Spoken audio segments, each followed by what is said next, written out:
L'état des lieux des opérations d'enrôlement et d'identification des électeurs en République démocratique du Congo, le sujet était au cœur des échanges entre la Commission électorale nationale indépendante et ses partenaires sur initiative du PNUD, un moment d'intense discussion maximisé par le président de la CENI pour fournir des détails sur l'évolution des différentes opérations électorales, des informations qui ont permis aux partenaires d'être au même diapason.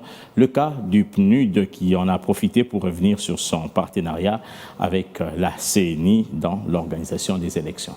Ce projet d'appui au cycle électoral s'articule autour de trois composantes. La première composante est notamment le renforcement des capacités institutionnelles des organes de gestion et d'arbitrage des élections. Donc il y a la CENI, la Cour constitutionnelle, le CESAC.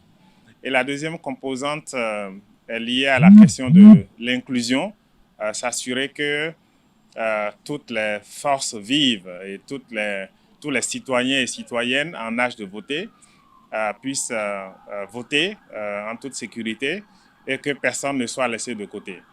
Et puis la troisième composante du projet, c'est la prévention de la violence électorale, tout ce qui permet d'anticiper sur les conflits, de les résoudre et de faire en sorte que les élections se déroulent dans un environnement apaisé et que les élections de décembre 2023 soient une fête nationale et que les Congolaises et les Congolais puissent voter dans la paix et aient confiance donc aux institutions qui sont en charge de ces élections. Et c'est pour ça que les cadres de concertation permettent donc à la CENI de partager l'information en temps réel.